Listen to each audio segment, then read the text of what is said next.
Poesia,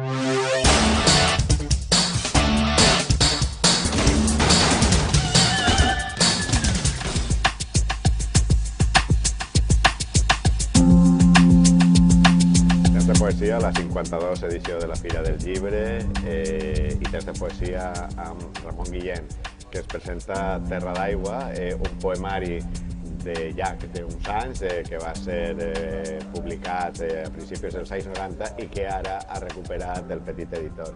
Ramon, benvingut, Terra d'Aigua. Bon dia. Com ha sigut aquesta nova edició de Terra d'Aigua? Un poemari premiadíssim en els anys 90, un poemari cabdal dins de la teva producció poètica i ara se recupera per als lectors. Doncs és exactament el que has dit, és al passar tants anys i veure, com tots ja vam veure, cada volta en l'època que estem, allò de l'elogi de l'institut que deia aquell llibre famós, en realitat cada volta estem en un temps que pregona més la velocitat, internet, Facebook, això significa que es perden molt les edicions anteriors, llibres anteriors, i jo, per exemple, parlant amb poetes jovens, hi ha molts poetes jovens que sabien perfectament els llibres anteriors que havia fet jo i, curiosament, el meu llibre, diguem, més reconegut no es coneixia. I aleshores vaig pensar que calia reeditar-lo, el vaig dur al petit editor, de seguida van dir que sí, o sigui que van creure de seguida en el llibre, i van pensar que el que calia era reeditar-lo i tornar a posar-lo en circulació. De fet, molta gent s'ha interessat, perquè és un llibre completament introbable. Bueno, no sé que siga per pàgines d'estes de segona mà, que són prou cars ja, però... Recordem que va ser el Premi Ausiàs Mas de Gandia l'any 92, Premi de la Crítica Serrador en el 94 i Premi de la Crítica dels Escriptors Valencians també en el 94. Tots els premis. Clar, tenia 2 premis de la crítica i, clar, i això va fer cridar molt l'atenció sobre el llibre. De fet, per a ser un llibre de poesia, aleshores les tirades eren de 1.500 en aquella època, o 1.400, quasi 500, vorejant, es va acabar. Això no és habitual, ara les tirades, i més en l'edició digital, que permet variar més, poden ser més de 500 exemplars com a màxim, i si s'esgota ja va bé, perquè és prou complicat. Què trobem en este poemari de Ramon Guillén, ara ja en la distància del temps? La veritat és que m'ha agradat tornar-lo a rellegir. Sí que és de veres que els poetes no són com els narradors. Un narrador, això que deia García Márquez, que jo els meus llibres no es torna a rellegir, no es torna a llegir. Això els poetes no ho fem, perquè tu quan fas antologies, quan vas a llegir poemes en públic, d'alguna forma recuperes poemes antics, tries els millors que queden en públics, allò que diuen alguns poetes és grans èxits, els que llegeixes en públic que queden bé, i aleshores sí que és de veres que es tenien més així, però així tot n'hi ha un gran nombre de poemes del llibre que jo els tenia molt oblidats, i al tornar a llegir-los els he recuperat. Sí que és de veres que el tipus de poesia, molt d'arrel simbolista, i molta introspecció, molt d'intimisme, i també,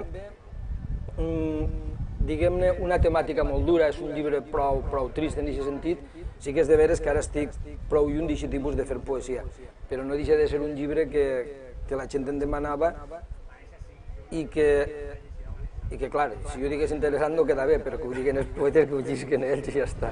Un llibre en el que les imatges retòriques tenen molta força. Sí, no, és un llibre, però fins i tot el joc fonètic està molt treballat. Per exemple, n'hi ha un poema que és Mirall d'aigua, i això ho nota un crític de l'Avui, em vaig quedar sorprès, però jo pensava que no se n'adonaven, on es juga molt en el toc de la repetició de la doble L. N'hi ha un poema com Pont de Fusta, que dius, així n'hi ha un excés de repetició de la R i està fet precisament a propòsit per a que sembli el carreu de les pedreres, per a que costi de llegir. Vull dir, aquestes qüestions que el lector no té per què adonar-se. És com tu has de fer el poema que al lector li arriba i li agrada. Ell no té per què saber els mecanismes com ho has fet, però sí que és de veres que això fa que d'alguna forma el poemari hagi arribat a molta gent i de fet, Miquel Gil música Un silenci, Josep Alemany música Naia, música Pont de Fusta, el grup Naia música Albufera i un altre poema que he oblidat, vull dir que sí. Terra d'Aigua, una referència també molt al teu entorn, al teu medi cultural. Sí, diguem-ne albuferenca, molt d'aiguamolls. De fet, hi havia una plaqueta anterior que es deia Aiguamolls i en hi havia poemes del llibre. Sí, Terra d'Aigua, en realitat el que vull dir és que és un llibre. La terra, evidentment, és un element ferm i l'aigua no.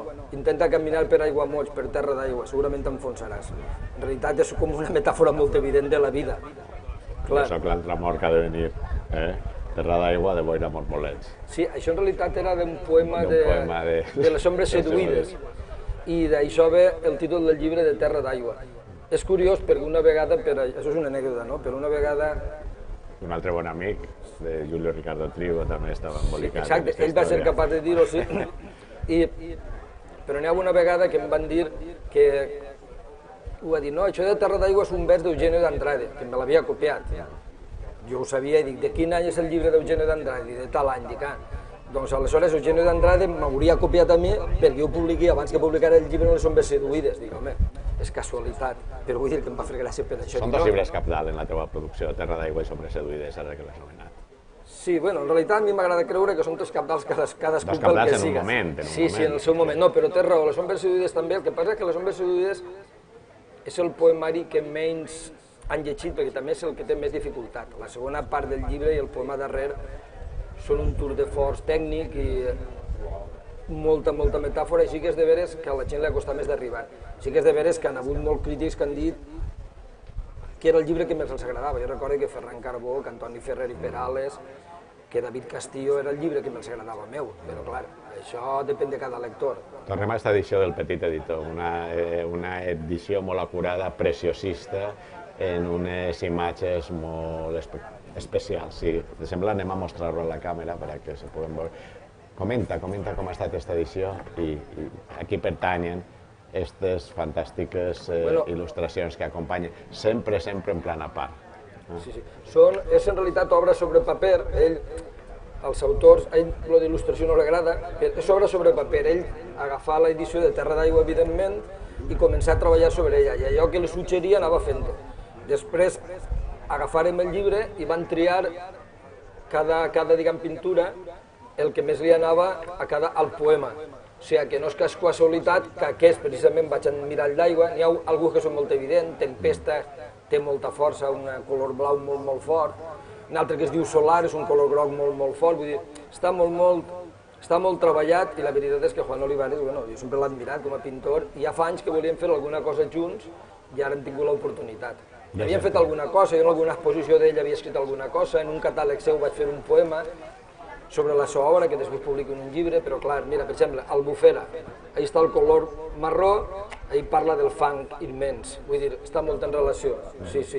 Ara, sí que és de veres que hem d'agrair-li a David Vidal, el petit editor, que ens ha donat tanta llibertat i que ha sigut tan pacient amb nosaltres. La veritat és que ell també s'ha cregut molt el projecte, evidentment, però bueno, si estàs treballant de fans editor saps que ho heu cregut més que altres, ell s'ho ha cregut molt. I el que està molt bé, i acabant l'entrevista, és recuperar este poemari teu, Terra d'aigua, Ramon Guillén, un poemari que va ser Premi Ausiàs Marc del 92, Premi de la Crítica Salvador i Premi de la Crítica dels Escriptors Valencians de l'any 94, que ha recuperat ara per als lectors del 2017 i 2018 el Petit Editor.